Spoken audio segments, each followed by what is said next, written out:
I didn't comb my hair. It's okay. You look great. I guess, like so many of us that are interested in art, it was, early on, loved to draw.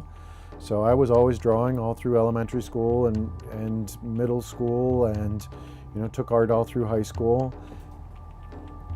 And as a kid, I was a really avid Boy Scout, so spent a lot of time outside. So kind of art, the environment, science was always kind of there.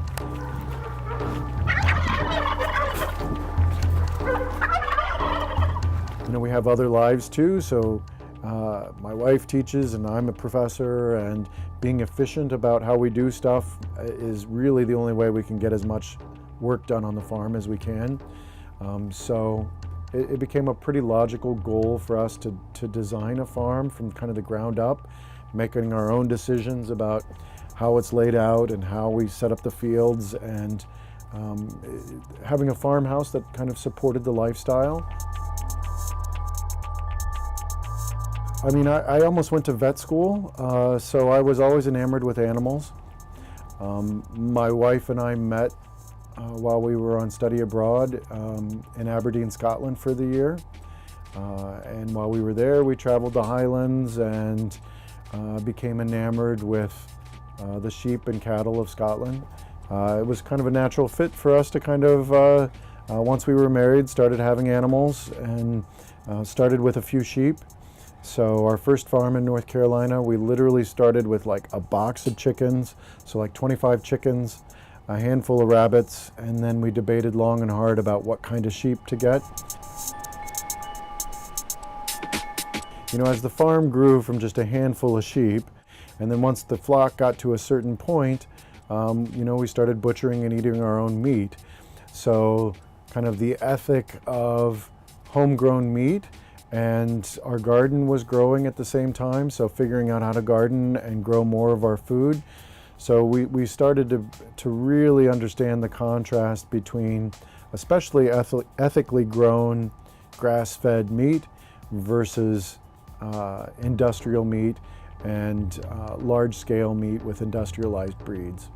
So that kind of tension between what we started to interpret as kind of good meat and bad meat really started to develop into an ethic for us. So the idea of vernacular construction that related very much to the land that it comes from became a goal. And certainly as we researched concepts of living off the grid, that became a line that we drew in the sand and said, yeah, we'll want this to be off the grid. So even though it's pretty easy in this region to tie to the grid, it wasn't. It was more of an ethical choice for us to say, no, we don't want to connect, because I don't want our electricity to be tied to what's largely, coal-fired technology in the area.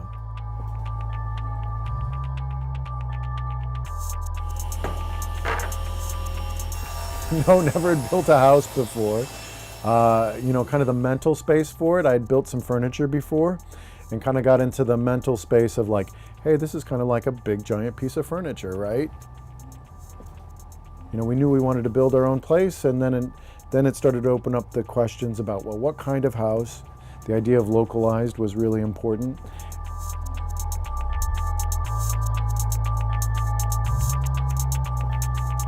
So the idea of vernacular construction that related very much to the land that it comes from became a goal. The straw bale buildings we both liked pretty much immediately because of the really deep windowsills and the texture of the plaster on the walls. I mean, I think the farm is a super creative process. So it's always like about planning and problem solving. So it's definitely a big design project at like all times.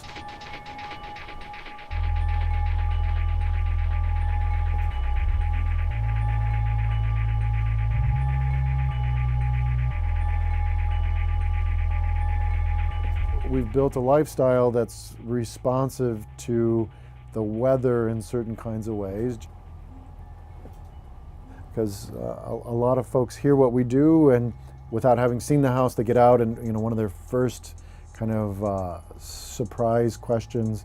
You know, it was like, oh wow, when we thought we were going to come and see your place, we had this completely different vision. Picking materials that are very basic materials. I mean, basically it's, you know, a pile of rocks, a pile of dirt, a pile of straw, and, you know, some sticks. And how can you combine those kind of simple materials and create something that's beautiful? Part of the story that we try to share with folks is like, hey, look, it's a unique house. It's made out of funky materials, and, you know, it's efficient. So we can do things in an effective way, but we use a lot less.